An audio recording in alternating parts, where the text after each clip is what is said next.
Hi, everybody. Thanks for joining us. The inspiration for this program, what we're calling Scams, It Could Happen to You, comes from the constant scams going on here in our community, in our local communities. There are various kinds of scams, but they're all focused on stealing your hard-earned money. And they are slick. They use tactics and tricks that fool people. And they are very effective at preying on your fears and your vulnerability. I'm Jay McCrite. I'm the House representative for Harpswell, West Bath, and part of Brunswick.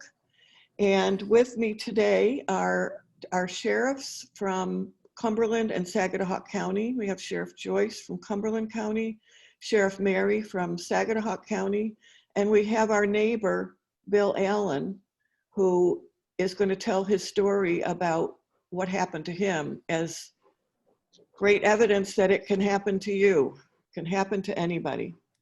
So the goal here is to raise awareness, do what we can to help people from being victimized, bring it out in the open, and let you know about some of the tips that you can use, you can look for, some of the tricks, and some of the places that you should report when either you think it's happened or you realize it has happened. So Sheriff Joyce, I'd like to introduce you and ask you to start with, what is it you see in the community? What are you hearing about? Well, first of all, I think that it's important to note that, we think in Maine that we're kind of shut off from this. Unfortunately, it happens a lot in Maine, and we have some high numbers. We've seen anything from the IRS scams to sweepstakes scams, otherwise known as the Jamaican lottery. The grandparent scam is a real popular one, especially lately. Home improvement scams, during the winter, during the fall, during the summer, after storms, we see people going door to door trying to offer services. Computer scams, I can tell you as an individual, I almost got drawn into a computer scam. And I talk about this all the time. So none of us are, can say that we'll never be a victim. Medicare, robocalls, identity theft, elder financial abuse, romance scams. We've seen one facet or another, at least in Cumberland County. But I would say the IRS scam, the grandparent scams are the primary ones now. There's a new scam out called the money mules that we haven't seen, thankfully. But, individuals are being used to move money around, do money laundering, et cetera. And that's just something that's come onto the radar screen in the last month or so. Wow. Thank you. And Sheriff Mary, do you see different things in Saginaw? Same? Pretty much the same thing. I think Sheriff Joyce summarized them pretty well with these grandparent scams, IRS scams, these kinds of things. For some reason, charity scams are always important. And I think right now, during a time of COVID, we get people calling up and offering certain deals or benefits. And again, scammers like to take advantage of people and they pull on your heartstrings. That's what makes the grandparent scam so people so vulnerable to fall prey to that. The IRS scam, just recently, just last week, Jay, I think I shared this with you. We had a lady from Georgetown who got contacted by the IRS, and they had said that her Social Security number was being used in Texas, and she needed to go to some great lengths to get this rectified. And this is touching on something that Sheriff Joyce had mentioned. What we're seeing now, a new twist of some of these, they're actually sending people to your door, where we've only had a few of these in the state, none in this area, thankfully, but I am hearing where these people will say, we need money, we need it now, and we're sending someone over, and actually somebody does show up. In one case, I know up in Kennebec County, a vehicle showed up with out-of-state plates, I think New York registration plates on it, and was actually given a sum of over $10,000. So whenever this happens, this just adds fuel to the fire as such, and it there's a payoff, a reward for these scammers, and they'll continue to do it. Yeah. Yeah, that's the problem. They're really good at it. Anybody can fall victim, as you said, Sheriff Joyce. There's a couple recent ones. One came to my house that was trying to get my husband to turn the computer over to the scammer. That would have been a disaster. Fortunately, he realized. Some of them are easy to spot, but most of them are not. They get you on your heartstrings, your emotion. And I remember Sheriff Joyce and Sheriff Mary, you've been champions on this issue, and you had a program in Harpswell a couple of years ago and played some tapes of what the scammers were saying to people. They were slick and tricky. They were also abusive, threatening, telling people they were awful people if they didn't do what was needed. So it's really terrible. So if you suspect it happens, or if you realize it has happened, what would you recommend that people do? Sheriff Mary, do you want to start? Well, sure. First off, I'd like to say, be wary of any kind of offer that asks for money up front. I think that the best course of action is prevention, of course, and that's what this whole program is about, prevention, to prevent it from ever happening. So right off the bat, if anyone asks for any money up front, that should be a big clue right there. The government, no government entity is going to call you up and ask for a social security number. They're just not going to do it. They're also not going to ask for payment by gift cards or blue dots or anything of that nature. And finally, it's important for people to understand your social security number can never be suspended. So this threat that if you don't respond to this, your social security number will be suspended and you'll stop receiving your social security benefits, that's not going to happen. In those cases, hang up the phone. It's always good. Even though there's no crime that has been committed, it's always good that your local law enforcement know what's going on in their community. And so that's why we encourage people to call us and let us know. Let us know what the type of call was, who it was from, what they were asking for, what they wanted you to do. It really helps us to begin to build a profile base of what these scammers are up to and what they're doing. If you did fall prey to a scam and where you lost money, it becomes very difficult for us at local law enforcement to get your money back. There's a very small window of opportunity that we would have in order to be successful at that, and oftentimes we're unable to do that. If that's the case, it's really important that we know and can document everything that happened along the way. We can try to prevent your identity from being used again. Great, thank you. And Sheriff Joyce. Well, I think the key is if it sounds too good to be true, it probably is. Somebody saying guaranteed returns, lottery payoffs. One of the things I tell people is in the state of Maine, if you play the lottery, you have to actually go buy a ticket or participate. If somebody calls you and said you won the lottery and you haven't participated, that should be a real indicator that something's wrong. Pressure sales tactics, you got to take advantage of this now. You can't talk to anybody. That's the isolation effect of don't talk to anybody because they may tell you that you're being scammed. Everyone's participating. Unsolicited offers, like Sheriff Mary mentioned. I tell people, you know what? Slow down. Slow down. If you get a call that for some reason your grandchild, let's say, has been in an accident, is in jail, has lost their money, do some verification before you fall for that. Oftentimes, the scammer will say that, or on behalf of the grandchild, I don't want mom and dad to know about this. Well, that again is, it could be legitimate, but that's a way to isolate the victim from any rationability, because you're playing on the emotions of the grandparent. What grandparent's not going to do the best they can to help their grandchild out? Some of these individuals use technology to make it realistic. You can set up, much smarter people than myself, technology-wise, to have a phone call come in as a 202 area code. Well, that's Washington, D.C. Now, it doesn't mean that call's coming from Washington, D.C. It's been set up that way. You can have it come in where it actually reads out the Internal Revenue Service. Now, again, you can do that with a computer and it's not coming from the Internal Revenue Service. Right. That's right. I had a neighbor that was a victim of the grandparent scam, and the grandmother, who's a author, a writer, and the grandfather were on the phone together. And to this day, could have sworn they were talking to their grandchild, you know, and come to find out they never were talking to their grandchild.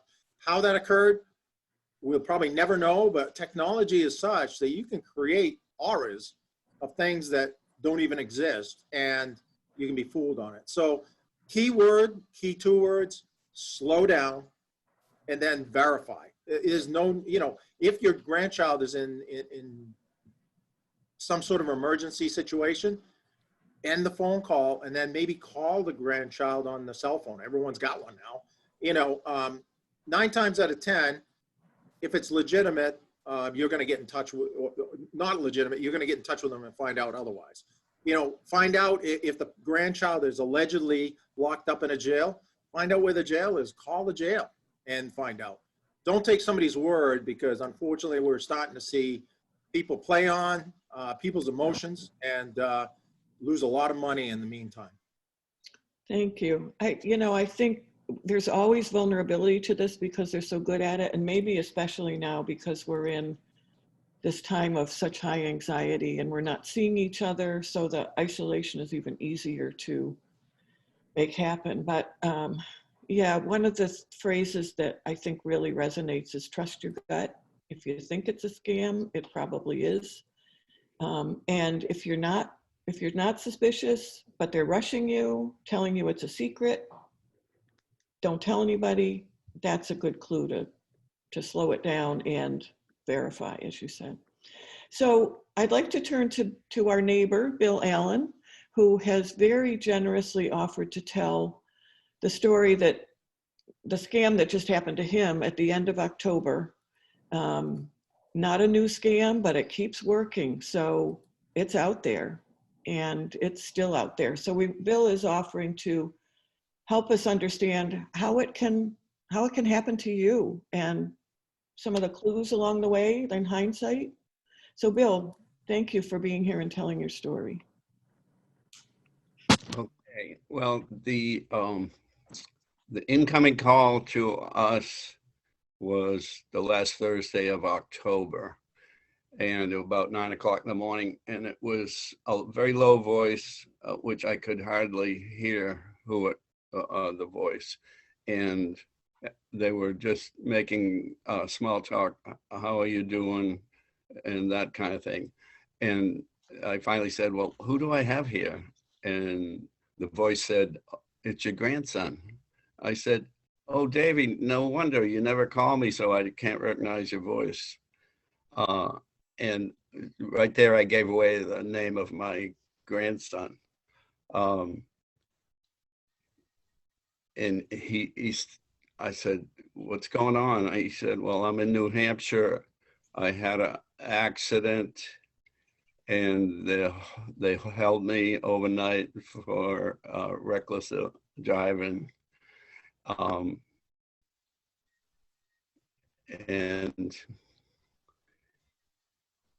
And I've got a broken nose and a cut face, and they gave me one call, and I called you.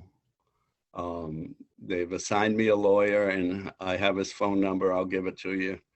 And the lawyer will, as soon as we're done, yes. And then he goes off, yes, officer, I know I have to give the phone up.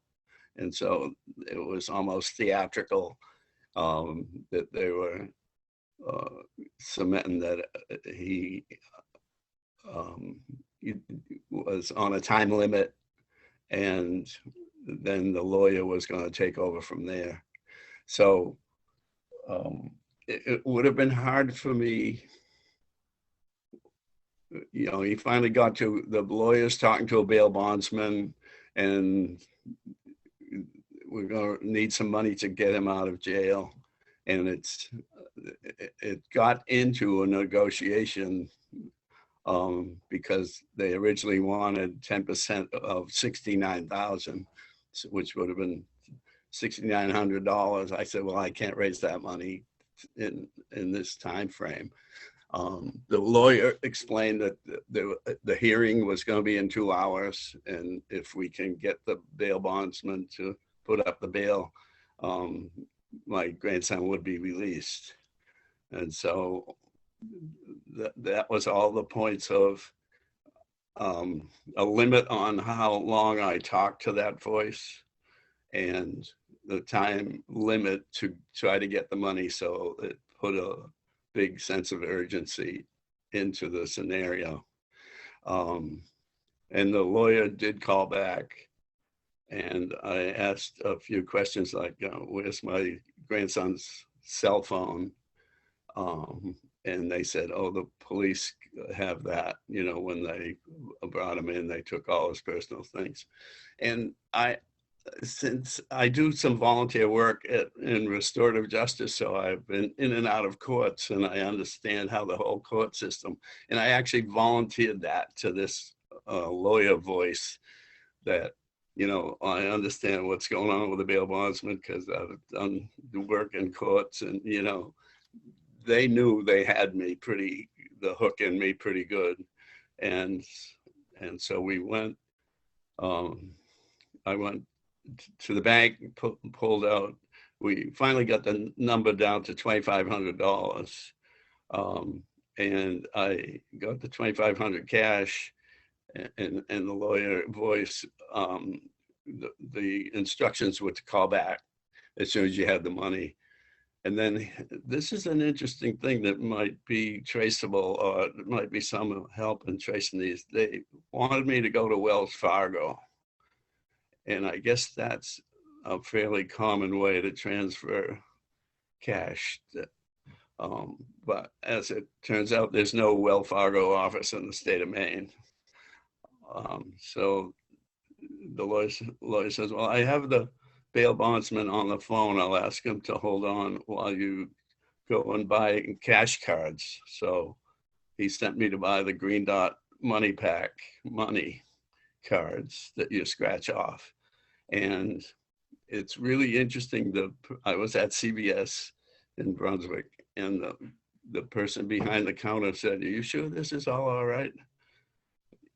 Because I was buying 5 cards with 500 on them. And it turns out the Green Dot has a limit of 2,000 a day. So I was only able to get 2,000. I had to call back and negotiate that with the lawyer voice.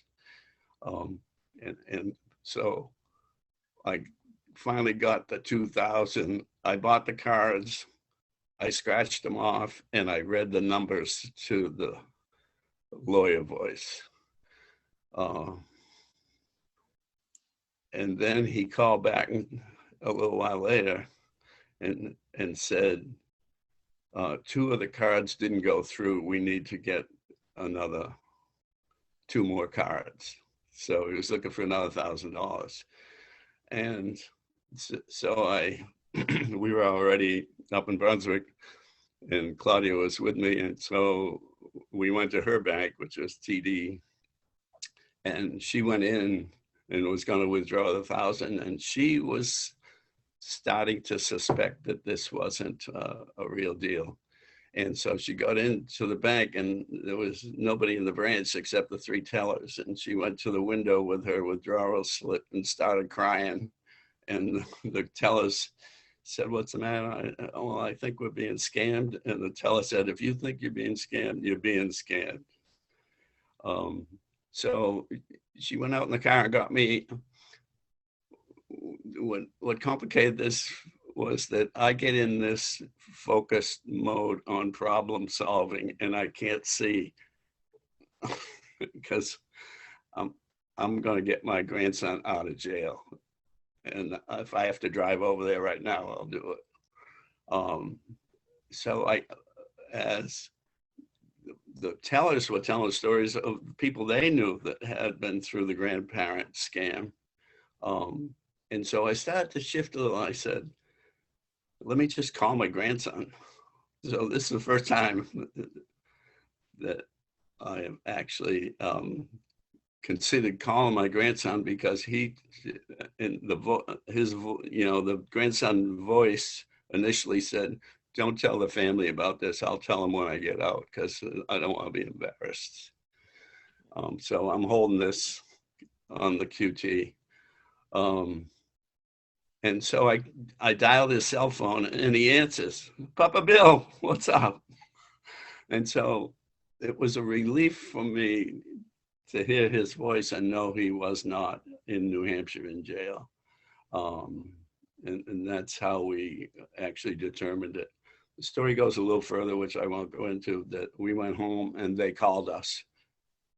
And they wanted to go around again, but we got rid of them on the phone. Well, They've called actually twice since then. And when I answered the phone, and the voice said, hi, Grandpa. I said, do you think I'm going to go again on this? You know, and so he hung up. yeah. I'm Well, not Bill, sure. Is thank there you. a way to track any of these phone numbers? But I do have the phone numbers. I was going to say, Mr. Allen, if you wanted to email me afterwards, I will look at the numbers. Oftentimes what these individuals will do is they'll use voice over internet protocol, I guess, where it kind of, it morphs the telephone number, so you can almost impossibly track it if they know what they're doing. Or they use track phones. They go to Walmart and they're basically throwaway phones. So we've had difficulty tracking them. And that's what's unfortunate about this is you would think if you've got the number with the way technology is, we could just track it back, but they don't. The other point I want to bring up is, you know, what Bill was describing is what experts call the ether, that these individuals will prey on emotions, urgency, pain, and get them exactly feeling like Bill did of, I'm going to fix this problem. There's no other alternative but to take care of the problem. And then when he finally realizes, and that's why I go back to slow down, when he finally realizes this might not be right, and he makes the phone call to the grandson who's doing whatever, that's when he knows. So it's not an uncommon thing. In fact, like I said, many of us would do the same thing. But the more we talk about it, the more we hear about it, maybe we'll save a few people from being victimized. Exactly. And Bill called me not long after this had happened and wanted to get the word out, wanted to tell his story. People sometimes are ashamed and don't want to talk about it, but the way we get the word out is to make it open to the public. It could happen to anybody. And preying on emotion, do it fast. You don't have time to think. It's a desperate situation. All of those things work to get you to do what they're wanting you to do. And Bill, you had a good example of looking back on it, something that was a clue that might have helped. But again, they rushed you through it so much. What was that? You know, when I go play the tape backwards to some of the conversations I had with these voices,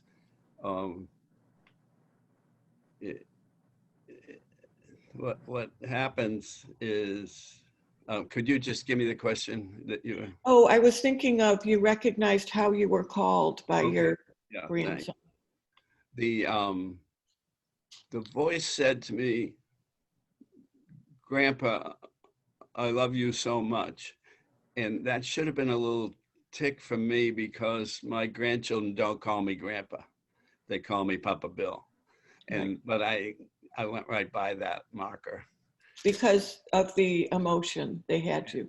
In the time that I was feeling the urgency to huge degree. Yeah. I think one of the things we've talked about is our generation is kind of polite, which I don't think we should change. However, it's okay to hang up. It's okay not to answer your phone, to screen your calls. And they can come up with numbers that look like numbers you know. So you may still answer, but if it sounds fishy, it's not impolite to hang up. You're saving yourself from a scam. So thank you, Bill. You described what's known as the grandparent scam, and that sounds, from what I've heard from Sheriff Joyce and Sheriff Mary, to be a classic example. There are many, many, many other scams out there, which you've heard some about. The thing is, be skeptical. It's unfortunate that we have to be, but we do. We need some changes on the federal level to protect us more, like on no-call lists, on protecting access to technology so that we can be safer, but we don't have that enough. If this happens to you, as you heard Sheriff Joyce and Sheriff Mary say, do report it to your local sheriff. You can also report it, you should report it to the Attorney General's office, the Division of Consumer Protection. And there's also, I learned through Bill's experience, securities, an Office of Securities, that part of their mandate is to address scams. And Sheriff Mary, I believe that you're part of a group that's meeting not just on scams, but on the broader issues. Is that right? Yes, that is correct. A group that's kind of creating a dashboard on how elder abuse will be investigated, and as we move further into the 21st century with an aging population, and we know that oftentimes it's seniors and the elderly that are victimized. And do we have a system in place, or the protocols in place that will help us better respond to such instances of exploitation, frauds and scams, and as well as physical abuse. And so this is all part of that conversation, what we can do about it, because, oftentimes these folks are pulling money from their nest egg, their retirement accounts, and these scammers have no conscience whatsoever. They'll keep coming back to the well. Just as Bill, think about this. Even though they've been shut down, even though Bill had figured out what was going on, he still got calls. Yeah. And they are relentless, and they'll keep coming back again and again and again. And people have fallen prey to this and have lost their entire lifetime savings, and then are left to resort back to welfare in order to survive. And that's just a shame. And so we've got to figure out a better way of preventing these things from happening in the first place, and then fully investigating and holding those accountable for it. Absolutely. Yeah, definitely older adults are being targeted, but I don't want people to think that if you're under 60, it might not be a scam. It probably is. If you think it is, it probably is. They're not exclusive to older adults, but they definitely target. And as there are more and more of us, they have more population to prey on. That's right. So we have those resources that'll show on the screen. It's how to report, where to report, and also some of the tips that we've talked about, things to look for, things to do. So that'll be on the screen with this program. So thank you so much, everyone. I want to thank Harpswell TV, Harpswell Aging at Home helped make this possible, Sheriff Mary, Sheriff Joyce, our good neighbor, Bill Allen, and everyone who's listening. Thank you so much, and stay safe.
you.